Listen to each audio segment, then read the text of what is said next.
Saudos irmãos, com a graça e a paz do nosso Senhor Jesus Cristo. Estamos aqui para mais uma aula sobre construindo um lar cristão. Hoje nós já vimos a respeito do perdão, vimos a respeito da graça e hoje nós veremos um pouco dos efeitos da queda na vida familiar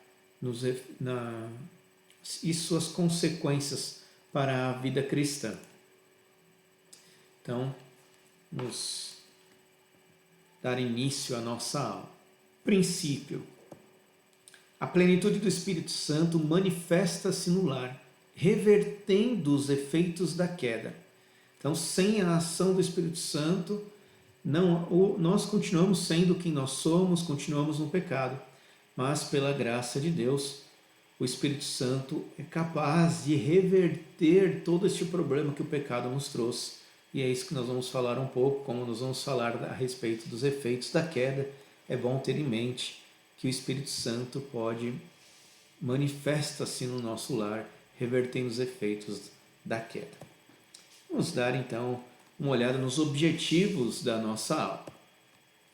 Nós vamos identificar os resultados desastrosos da queda nos relacionamentos familiares. Nós vamos analisar a sua condição espiritual diante de Deus, a nossa condição espiritual diante de Deus, e vamos renovar a esperança de transformação de vida pela obra de Cristo na cruz. Então, identificando o problema da queda, analisando como está a nossa condição e renovando a nossa esperança diante do Senhor, graças à obra redentora de Cristo na cruz. Esses são os objetivos do nosso estudo de hoje. Nós vamos ver 3 textos que vão demonstrar a respeito deste problema que é a queda em nossas vidas. Em primeiro lugar, Gênesis 3:7 diz que logo ao comer do fruto, abriram-se então os olhos de ambos, Adão e Eva, e percebendo que estavam nus, coseram folhas de figueira e fizeram cintas para si. Percebendo que estavam nus, ou seja, eles estavam nus anteriormente, e isso não era um problema, mas passou a ser problema. Veja que Deus havia instruído o homem e a mulher, era desejo do Senhor que eles tivessem relacionamentos entre eles, fossem fecundos, que eles multiplicassem e que eles enchessem a terra. Então veja lá em Gênesis 1:27 ele diz: e Deus os abençoou e lhes disse: sede fecundos, multiplicai-vos, enchei a terra. E aí vem o que eles deveriam fazer: sujeitar a terra, dominar sobre os peixes do mar, sobre as aves dos céus e sobre todo animal que rasteja pela terra. Então havia um propósito de Deus. O propósito de Deus na criação do homem e da mulher é que eles fossem fecundos, que eles multiplicassem-se e que eles enchessem a terra. Veja, Deus abençoou, ou seja, no propósito para o qual o homem foi criado, havia a bênção de Deus para que aquilo acontecesse. Multiplicação e governo sobre toda a criação. Então, o relacionamento sexual não era um problema. Mas ao comer do fruto e perceberem que estavam nus, eles então coseram figueiras e fizeram cintas para si para esconder a sua nudez. Veja versículo 24 e 25 de Gênesis 2. Por isso deixa o homem pai e mãe e se une à sua mulher, tornando-se os dois uma só carne. Ora, um e outro, homem e mulher, estavam nus e não sentiam vergonha. Então a vergonha, o ato de coser folhas para esconder a nudez é um problema ali causado pelo pecado. Ele não tinha problema algum o sexo entre o homem e a mulher e não havia problema algum eles estarem nus diante do outro, mas o comer do fruto ali, o desobedecer a Deus, vamos colocar, é muito importante a gente colocar isso, o fruto não era o problema foi que Deus falou para que eles não comessem do fruto. O fruto estava ali como um símbolo de obediência. Caso eles ouvissem a palavra do Senhor e permanecessem fiéis a Deus, eles não comeriam do fruto. Mas o ato de desobediência se caracteriza por fazer algo que Deus falou que não era para fazer. Então o fruto é um símbolo, a desobediência está acontecendo no coração do homem. Então não é ele ter comido do fruto o problema, mas eles terem desobedecido a Deus o problema. O problema está que eles se levantaram contra o Senhor no próprio coração. Então, ao desobedecerem a Deus, eles percebem, então, há um problema ali, eles têm vergonha, né? Eles passam a perceber a sua nudez, e aquilo que era para ser bom passa a ser olhado pelo homem e pela mulher como sendo algo que não é tão agradável, e eles então acabam escondendo a sua nudez.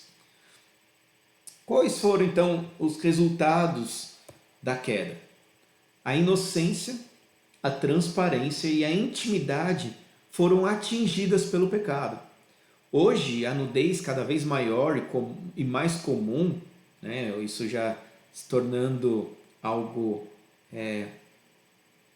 banalizada, a nudez, não num sentido positivo, como era na criação. Hoje essa nudez ela é desejada, mas num sentido mais promíscuo da coisa do que realmente a beleza em si, mais do que a pureza. Então essa inocência foi perdida e hoje a nudez é visto como algo de desejo para deleite, no sentido promíscuo da coisa, no sentido ruim da questão. Então é o resultado do homem ter perdido a vergonha. O homem se tornou sem vergonha de que foi tomado quando descobriu que estava nu. Então, hoje o homem é sem vergonha, e não no sentido de ter retomado a inocência, mas o homem ali diante de Deus, ele se sentiu envergonhado por causa do pecado e da culpa, e tomado então disso, ele descobriu que estava nu e procuraram então se vestir. Eles estavam nu em todo sentido, não só no sentido do corpo, no sentido de estarem realmente nus, mas eles estavam arrumando um jeito de se esconder da presença do Senhor.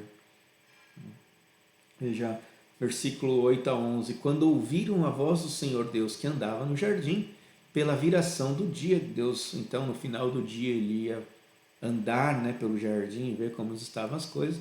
Eles esconderam-se da presença. É claro que aqui nós estamos usando uma figura de linguagem. Deus era presente, sempre foi presente. Aqui ele está contando a história no sentido de pedir prestar contas. Deus estava chamando, querendo Adão em sua presença para prestar contas do dia. Então, quando ouviram a voz do Senhor Deus que andava no jardim pela viração do dia, esconderam-se da presença do Senhor Deus, o homem e sua mulher, por entre as árvores do jardim. E chamou o Senhor Deus ao homem e lhe perguntou, veja, onde estás? Era uma prestação de contas, não no sentido de que Deus precisava que o homem prestasse contas, porque ele não sabia o que estava acontecendo, mas no sentido de buscar um relacionamento com o homem. Então, nesse propósito de se relacionar com o homem, chegou o momento ali de o homem relatar a Deus como foi o dia. E onde estava Adão? Então Deus pergunta, onde estás? Ele respondeu, ouvi a tua voz no jardim. E porque estava nu, tive medo e me escondi. Perguntou-lhe Deus, quem te fez saber que estavas nu? Comeste da árvore que te ordenei que não comesses? Mais uma vez, não no sentido de que Deus não soubesse o que havia acontecido, mas no sentido, veja, mesmo depois de ter desobedecido, Deus ainda procura que o homem se relacione com ele, com o propósito de que o homem confesse o pecado. Era esse o propósito de Deus, que Adão confessasse o pecado. Mas vamos lá mais uma vez ver os resultados da queda nesta passagem. A comunhão com Deus foi interrompida. O ato ali de eles se esconderem, em vez de eles fugiram de Deus e não para Deus. O ato natural ali da criação era Deus chegar, Adão se apresentar na presença do Senhor e falar assim, Senhor, o dia foi isso, eu descobri isso, aprendi isso, me explica a respeito disso. Mas não, na hora que eles ouviram, sabiam que, né, na hora que chegou o horário ali de estar na presença de Deus, eles fugiram e se esconderam de Deus. Né? Eles perceberam a sua nudez ali, a sua vergonha, como já foi dito, e tiveram medo de Deus. Por que eles se esconderam? Se esconderam de Deus porque eles sabiam das consequências que viriam por causa da desobediência, então eles fugiram, procuraram se esconder, né, do Senhor. Com o pecado, o homem feriu os propósitos com os quais Deus o havia criado. Ou seja, Deus criou ele com um propósito para guardar, cultivar, para dominar, para se multiplicarem, né, e dominarem sobre a terra. Ali havia a bênção de Deus antes do homem pecar, na multiplicação, no sexo, no relacionamento do homem e da mulher com a criação. Com a queda, né, você já vê que o relacionamento rompido com Deus, ele passa a influenciar nas outras coisas, no relacionamento entre homem e mulher e no relacionamento do homem e da mulher com a criação. Isso vai interferir de maneira terrível a forma como isso vai se dar dali para frente após a queda. Né? Então, veja lá em Gênesis 3, 12 e 13. Então disse o homem à mulher, que me deste?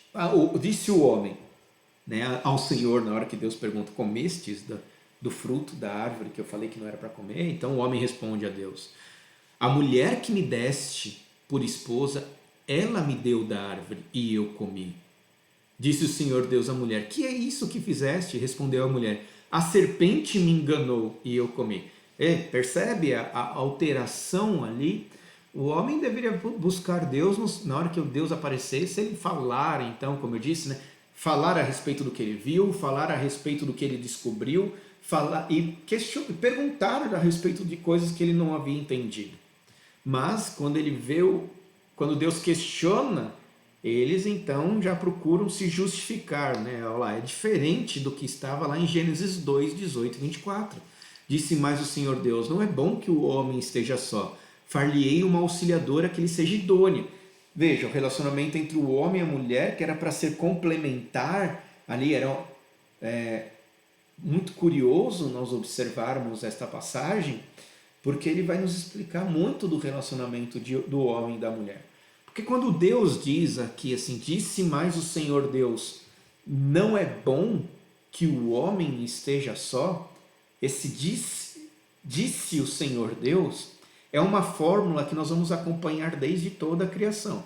Então disse Deus, haja luz, disse Deus, haja divisão entre o céu e a terra, quando ele vai criando todas as coisas ali, toda vez que Deus cria, o termo usado pelas escrituras, né, disse Deus, disse Deus, disse Deus.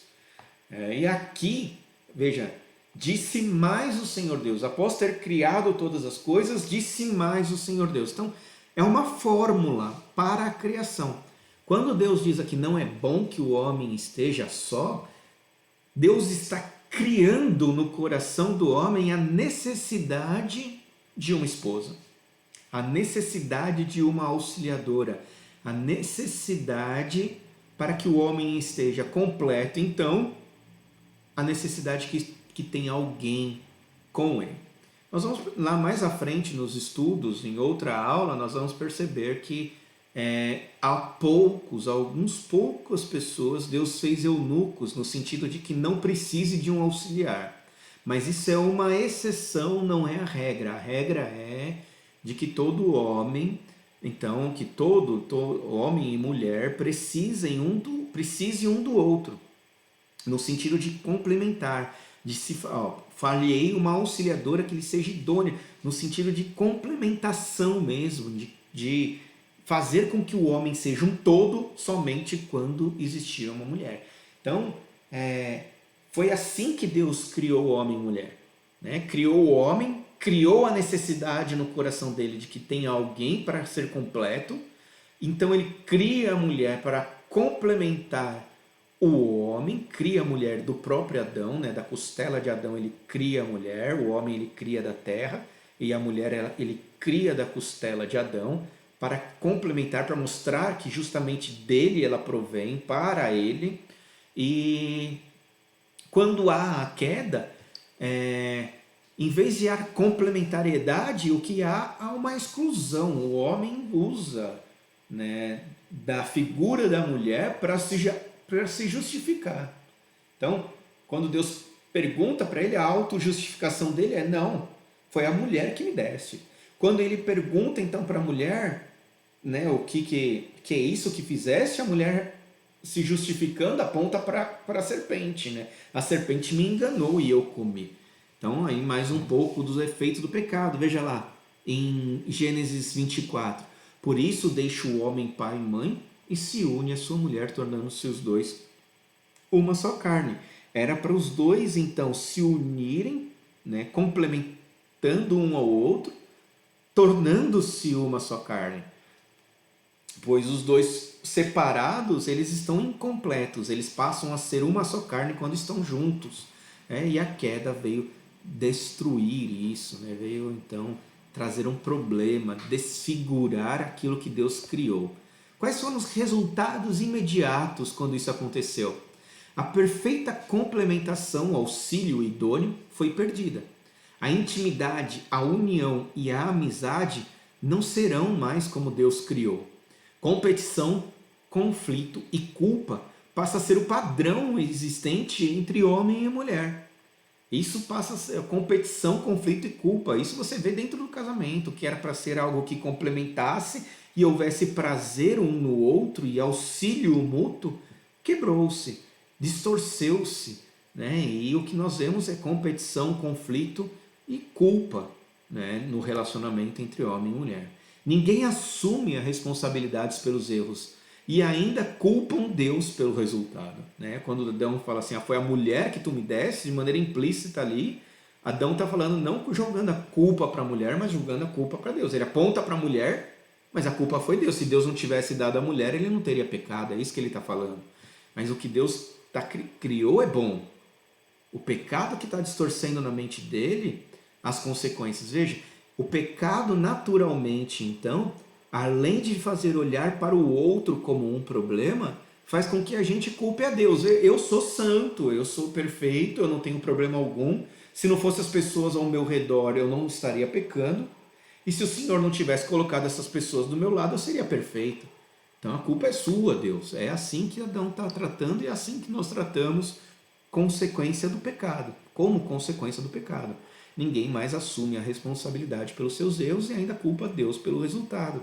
A autojustificação é a forma que homem e mulher procuram resolver seus problemas. Pronto. Meu resultado era eu ser sozinho no mundo. Se eu fosse sozinho no mundo, eu não pecaria, né, contra Deus e estaria tudo certo, eu seria perfeito. Mas não o problema não é esse. Colocar a gente sozinho no mundo, a gente ainda está arrumando um jeito de pecar, de fazer tudo aquilo que não agrada a Deus, e ainda assim estaríamos culpando Deus por tudo isso, por tudo que está acontecendo, né, nas nossas vidas. É o efeito imediato do pecado na vida humana.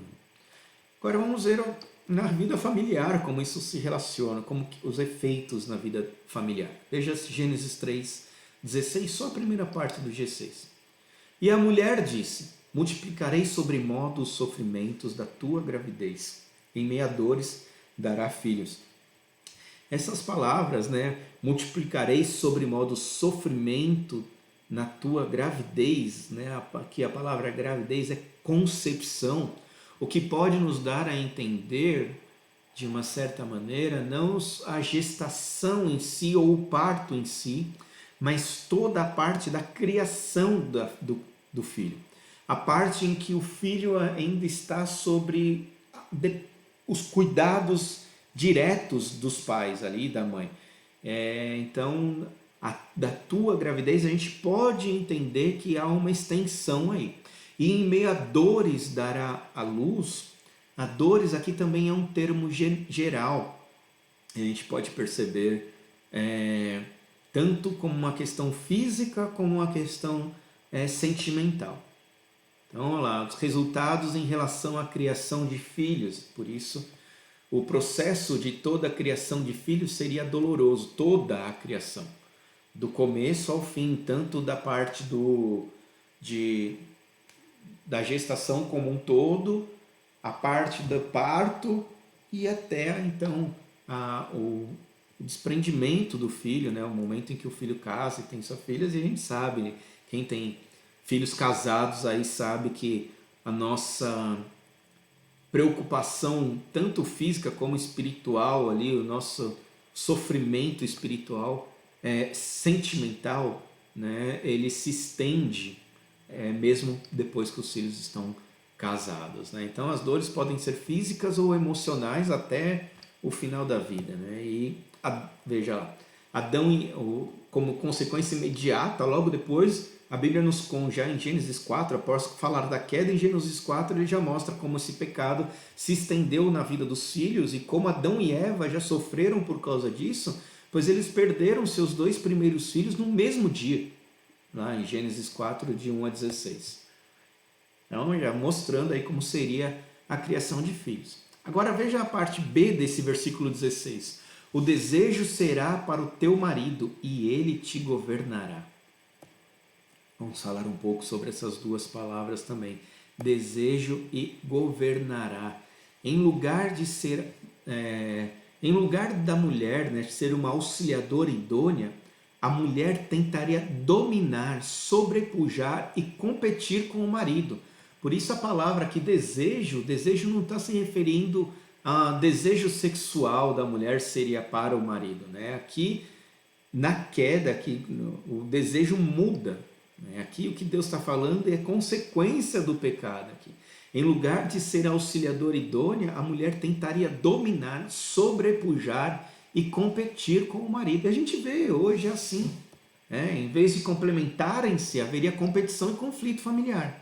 O homem abusaria de sua força como forma de impor sua autoridade e oprimir a sua esposa. Nós vamos ver essa consequência também na vida do marido. Então os dois passam ali a competir realmente. Há uma discussão, uma disputa, né, de egos, né, para ver quem quem impõe a autoridade ali, quem é melhor, quem domina, quem manda aqui na minha casa sou eu, né? Então, essas questões bem práticas da vida, a gente vê que é uma consequência do pecado. O auxílio mútuo em que o homem lideraria com amor a esposa e a mulher complementaria com respeito o marido, tornou-se um conflito, um jogo de poder, de competição e de culpa. Então, tanto o homem, tanto a mulher quanto o homem passam a usar dos seus atributos para se impor um sobre o outro. O homem a força, a mulher né, passa a usar a sua sensualidade, passa a usar de chantagem para obter favores do homem. Então, tentando dominar um ao outro, né? E por aí a gente vê que desde da queda até hoje e até quando Cristo retornar vai ser dessa maneira. Há uma competição entre homem e mulher. Quais foram os reflexos da maldição do pecado, então? Desobediência aos pais, conflitos familiares, divórcio, espancamento de crianças, abuso sexual, além de muitas outras coisas, são hoje evidências da maldição do pecado na família. Então, nós vamos estudar muito dessas questões aí mais profundamente no decorrer dos estudos que veremos enquanto estivermos estudando a respeito do construindo um lar cristão. Mas a gente já vê aí que todos os problemas que nós enfrentamos é decorrência do pecado e que se estende por toda a nossa família e por toda a era humana, e isso se faz presente. Vamos lá, Gênesis 3, 17 e 19, veja lá.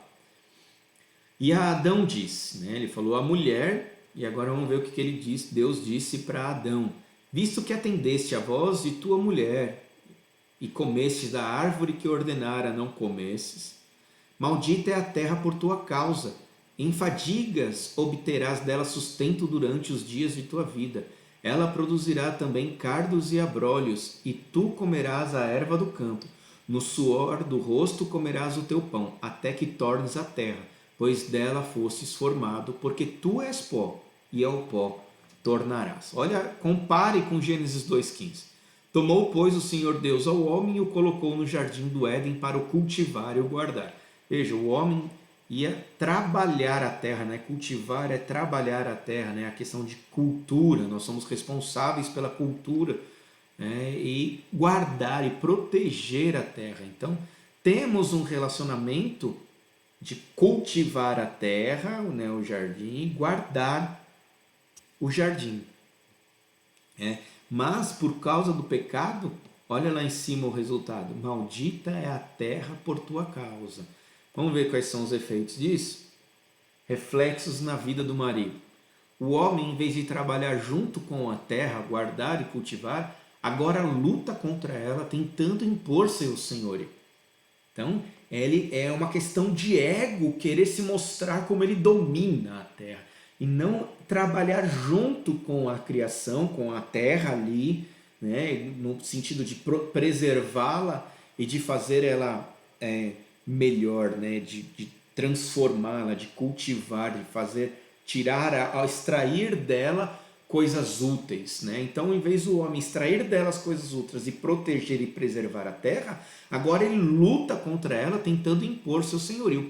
O homem passa a lutar, e a terra se tornou maldita no sentido de que ela também não coopera mais com o homem, com o propósito pelo qual ela foi criada. Esta é a maldição que Deus coloca sobre a terra, para que ela não produza mais, para que o homem, como consequência do pecado do homem mesmo. Então, como o homem vai tentar impor a sua força sobre a terra, Deus retém a produção da terra para dificultar que o homem então destrua a terra. Então, muito do que vemos de catástrofes, de coisas acontecendo no globo, e fora dele também, né? Chuvas de meteoro que acabam destruindo tudo, questões do tempo que acabam influenciando aí, como um aquecimento global por causa do próprio Sol, do aquecimento do Sol, né? Períodos de grande atividade que influenciam nos plantios da terra e em toda a subsistência da terra, né? Então, tudo isso é por causa da maldição que Deus colocou sobre a criação, sobre a terra, para impedir que o homem destrua a terra de vez. Então, vem essas dificuldades contra o próprio homem, né? Até mesmo o surgimento aí de vírus e tudo mais, para quê? Para que o homem não destrua tudo, dando, né, essas coisas vêm trazer um certo descanso para a terra, para que o homem não venha se apoderar daquilo que é bom e que o Deus criou, mas num sentido ruim por causa do pecado. O relacionamento espiritual com Deus foi substituído pela mesma luta incessante do homem. Em vez do homem depender de Deus e relacionar-se com Deus para saber como que ele deve proceder diante das coisas, o homem tenta impor sobre a criação, né, a luta do homem mesmo, dando as costas a Deus e procurando fazer a sua própria vontade. E lá, mas qual que é o fim do homem? No fim, o homem vai voltar para o pó, né, para no fim voltar ao pó, cumprindo a ameaça pronunciada por Deus, que certamente morrerás, mostrando como é vão, né, todo o esforço do homem, toda essa luta contra Deus, né? O homem vai morrer e dele vai sobrar lembranças por um certo tempo e depois vai cair no esquecimento e ninguém vai mais lembrar das obras boas e, graças a Deus, das obras más de cada um, do que vivemos aqui na Terra. Então, problemas econômicos, conflitos financeiros, competições por poder e a própria morte abalam lares até hoje. Então, consequências do pecado aí. Então vamos refletir um pouco, pare um pouquinho para refletir. Que esperança o Evangelho oferece para a família hoje? Nossa, nós vimos aí tanta coisa ruim, né? Vimos as consequências do pecado, vimos como ela influenciou o relacionamento do homem e a mulher, vimos como ela influenciou o relacionamento com os filhos, vimos como influenciou o relacionamento com Deus, Vimos como influenciou o relacionamento com a própria terra, né, com as outras pessoas, com a criação em si, né, com o produto que a terra tem, né? Então, que esperança o Evangelho oferece para a família hoje? 2 Coríntios capítulo 5, 17 é que vai nos dar essa resposta. E assim, se alguém está em Cristo, é nova criatura. As coisas antigas já passaram, eis que se fizeram novas. Então, veja, se alguém está em Cristo, é uma nova criatura. A única forma de nós mudarmos o que somos e passarmos a ser aquilo para o qual Deus nos criou é por meio de Jesus Cristo.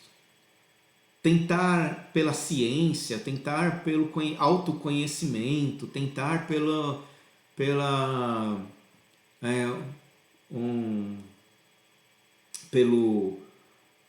pela educação, pela política, seja lá como for aí os meios que o homem pode inventar de tentar ser melhores, não vai adiantar se não passar por Cristo.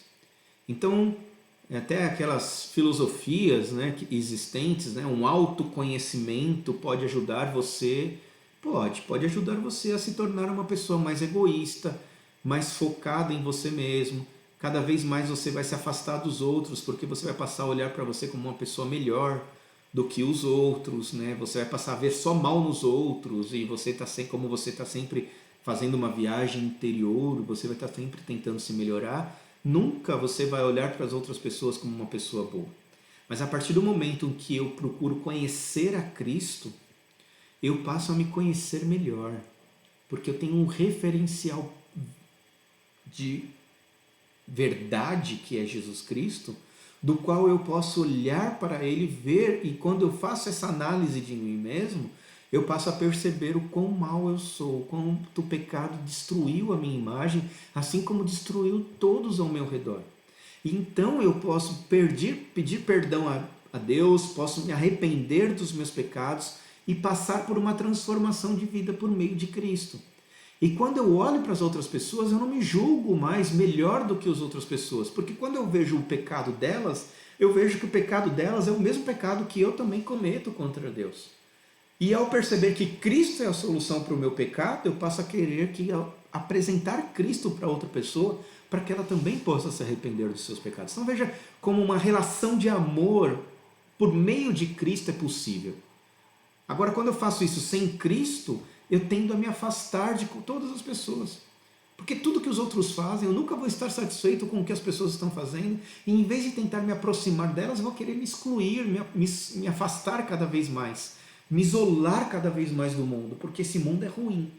Eu sei que o mundo é ruim, mas Cristo é a solução. Em vez de eu me afastar, sabendo que Cristo é a solução, eu me aproximo dessas pessoas, pois eu tenho a cura para o pecado.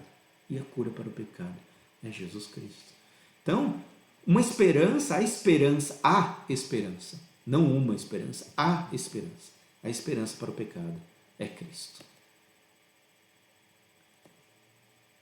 A obra redentora de Cristo possibilita a reconstrução de relacionamentos familiares.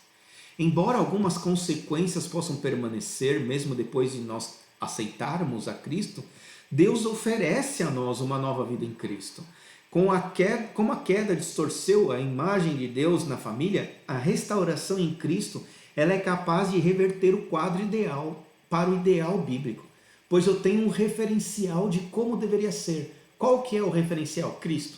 Cristo é o padrão e Cristo muda. Então a minha vida muda, a sua vida, faz com que a gente olhe para nós mesmos com o referencial de Cristo, para que eu possa me arrepender, então, e ser uma nova criatura a cada dia. Eu vou ter problemas com pecado durante esse percurso? Terei problemas, teremos problemas com pecado, mas com os olhos postos em Cristo, a cada dia que passa, nós seremos transformados pela sua graça, pela sua misericórdia e pelo seu perdão. Cristo é a solução. A ressurreição em Cristo permite que a vida de Cristo seja vivida através de nós. Então, temos aí mais um estudo para que possamos refletir um pouco de como Cristo pode transformar os efeitos malignos do pecado, podemos ver que muitos dos problemas que enfrentamos vêm decorrente do pecado em nossa vida. Esse é um padrão da vida humana por causa do pecado, não por causa da criação. Deus não nos criou pessoas ruins, mas a forma de voltarmos a ser aquilo pelo qual Cristo nos criou é por meio de Jesus Cristo. Que esses estudos possam servir, né, para enriquecimento das suas vidas, que esses estudos possam fortalecer cada vez mais o conhecimento de Cristo para que possamos ser transformados por Ele e que nós sejamos abençoados então por Deus, pois é quando nós fazemos a vontade de Deus é que nós somos abençoados por Ele. Que Deus abençoe a todos vocês. Não esqueçam também de curtir o vídeo, principalmente de se inscrever no canal para que vocês possam receber novas atualizações. Os vídeos estavam sendo postados de sexta-feira, do Construindo o Lar Cristão, passam agora a ser postados de quarta-feira. Assim dá mais tempo para assistir, pois no domingo eu vou postar outro vídeo da escola dominical, mais voltado para estudo bíblico, com conhecimento das Escrituras. E então, para ter um bom espaço entre o vídeo e o outro, esses vídeos serão postados agora de quarta-feira. Curtam o vídeo, inscrevam-se no canal. Que Deus abençoe a todos e até o próximo vídeo. Então.